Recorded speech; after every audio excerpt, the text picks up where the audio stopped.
Regis! Damn it. Locked. No way I got the place wrong. This is it. Gotta be. Gotta be another way in around here.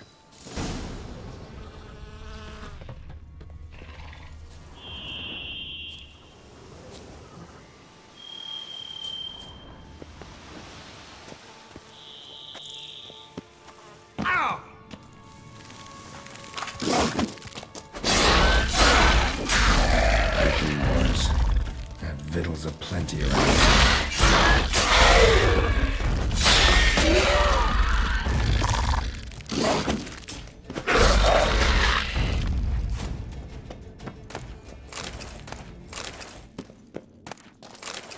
Kicking more eggs. Need to incinerate these to ash.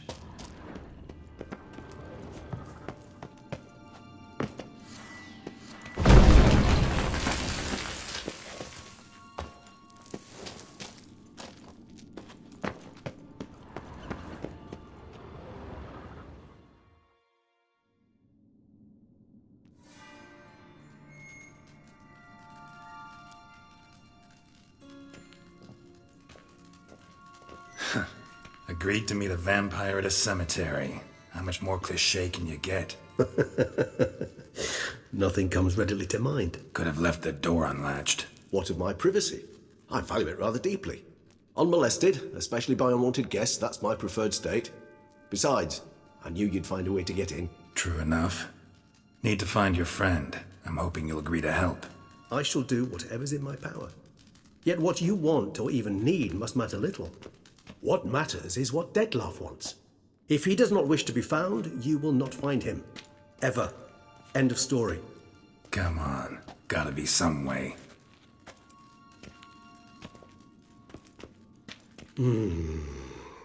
Vampires can evade detection by the senses, and no divination magic works on us.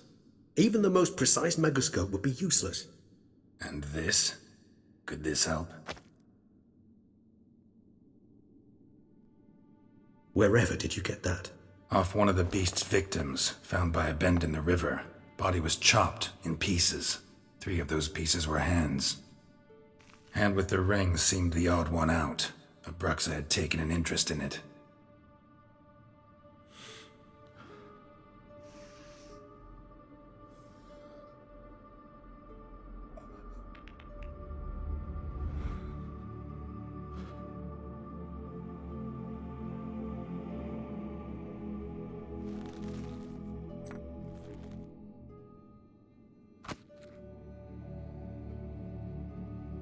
It's Dettlaff's hand, without a doubt.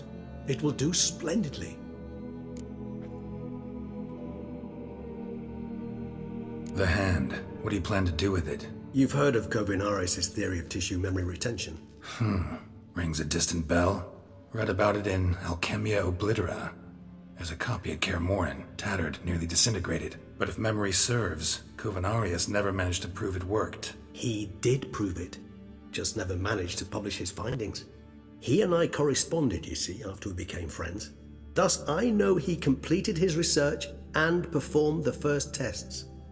It's complicated, so without delving into details, it is possible to use any piece of tissue to reconstruct what a whole body experienced. How's it work?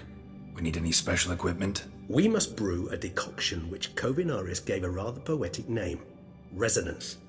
Once imbibed, it sends one into a trance similar to that induced by narcotics. This triggers visions of events linked to strong emotions experienced by the tissue's owner. Picture it as dreaming a fragment of someone's life. Any chance we might see what Dettlaff was doing just before he lost his hand? Indeed. Though I also hope resonance will reveal the location of Dettlaff's hideout. Ring's pretty intriguing. Made of no metal I've ever seen. And the ornamentation. It comes from our home, where we lived before the conjunction of spheres. It's actually mine. I received it from a dear old friend. You might call him a humanist. He saw us vampires as guests here, guests who owe their hosts, meaning you humans and the elder races, respect. Respect? Meaning not to treat us like cattle to be slaughtered for food? Precisely. And the reason why I, in turn, gave it to Dettlaff. to remind him of the ideals my old friend championed. Can't you just summon Dettlaff? You're both hired vampires, there's gotta be a way. If I'm to be entirely candid, there is indeed one.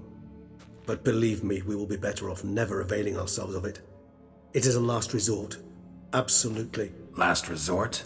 The hell? Why? There is a being who can summon Dettlaff.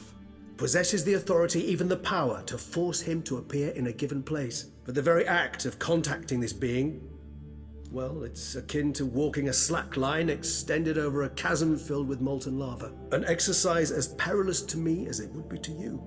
A risk I'm unwilling to take. I beg you, let's do it my way. It will be both quicker and easier. Covenarius spent half his life proving his theory. Wild guess.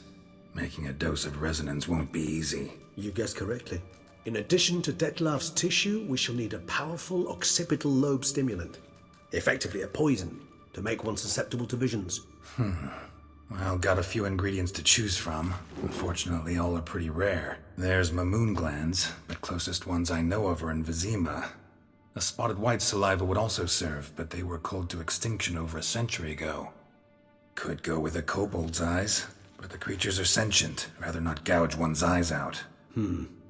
Given that we lack the time to sleuth this out ourselves, permit me to summon some help.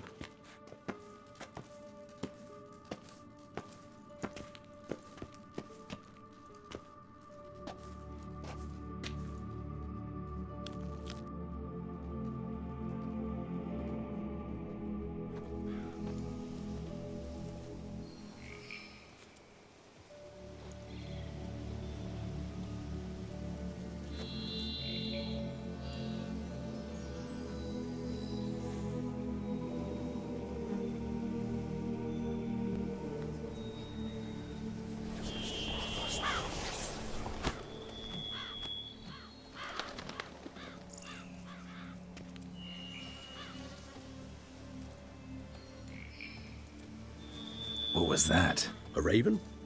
Rather a common sight at this latitude. Very intelligent fowl. I asked him to look for the creatures you mentioned. Him and his brethren. Perhaps they'll find one in the area, and I would hazard that a flock of ravens will spy any said creature faster than a solitary witcher would. With all due respect to your skills, my friend. It will take them some time, nonetheless, so perhaps you'd care for a snifter of mandrake. Rarely say no to a snifter. Sadly, this is but a weak infusion rather than a proper distillate. Even better. I remember your mandrake hooch. Made people say things they'd have rather kept to themselves. Now, what could Geralt of Rivia prefer to keep to himself?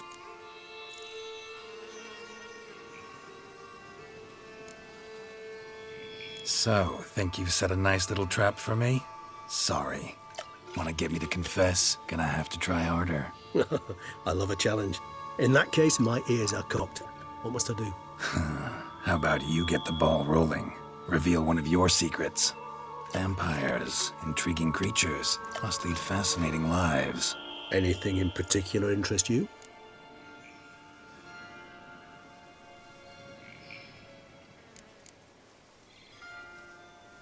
Curious what you did after you were reborn. As I'm sure you can surmise, at first I was thoroughly absorbed with recovering. As it is, I've still not recovered completely. Yet I was so weak the first year that I could not stand or move on my own. Dettlaff bore my weakness bravely, showed great patience. If not for him, I wouldn't be here, and I'd have regenerated far slower. Once I could at last stand unassisted, I set off for Bruges, for my one-time home of Dillingen. There I led the peaceful life of a rural healer and surgeon, enjoying my neighbours' respect and, in fact, constituting the exact opposite of the monstrous vampire the populace imagines. Bruges, you say? Rebirth make you sentimental? Perhaps a dash. But what of you? Where have you been? Ever find your Cyrilla? Back then, yeah.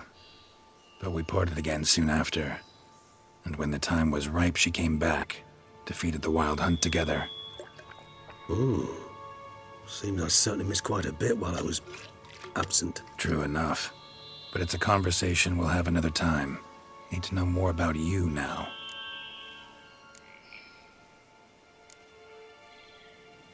Got plenty of questions I'd like to ask, but let's postpone any longer conversations until things calm down. Unable to focus your thoughts at the moment. I understand.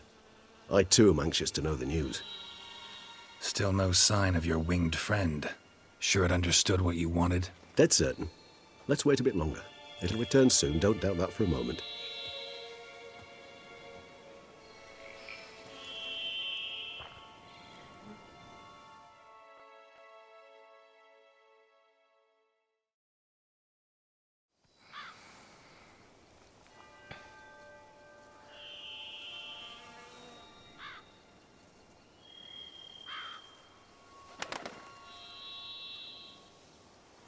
Ever vigilant, even in his sleep. Quite vampire-like, in fact. Are you absolutely certain they don't administer a few of our genes during the trial of the grasses?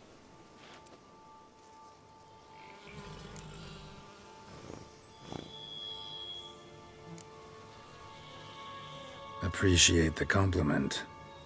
Got something for me? You were right. No kobolds or mamoons for miles around. Knew it. Allow me to finish. You see, there's this spotted white. It haunts an abandoned residence in the Caraberta woods. Impossible. My brethren hunted down every last spotted white before I was born. Then it seems you must revise your knowledge of spotted whites. For somehow this one managed to survive your brethren's onslaught. It seems I know this home it haunts. Recall a tale about it. Locals believe the place cursed. Perhaps that's how the white survived entirely unmolested.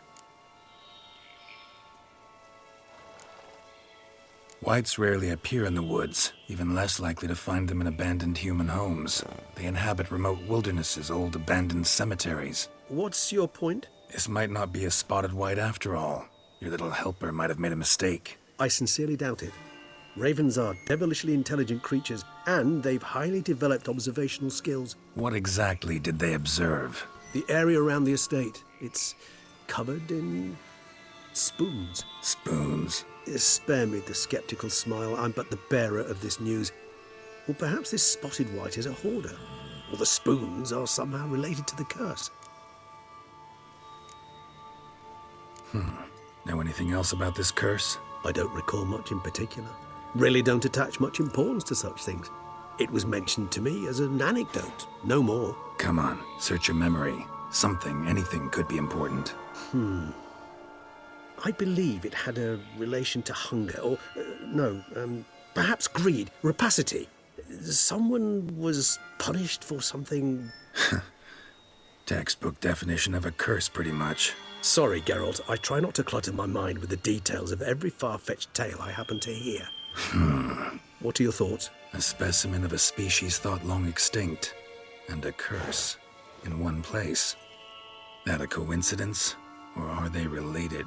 Ah, professional curiosity. Personally, I've nothing against you delving into this dilemma, but please remember we need the white's saliva. Nothing beyond that. Let's do this. Start making your decoction while I go get some saliva from that white. Uses it in its brews. Do you imagine the white will simply sell you some? Worst case scenario, I'll bring you its salivary glands. They ought to do as well. For a moment there, I imagined you asking the white to spit into a vial. Quite amusing as a thought, but the salivary glands will do fine indeed. So, see you later. Yes, till later. I shall start by perusing some tomes. Tomes? Thought you were gonna make this decoction. We require one last ingredient. Alas, obtaining it could prove a trifle toilsome. Thus, I hope to identify a suitable alternative. All right. Good luck. And to you, my friend.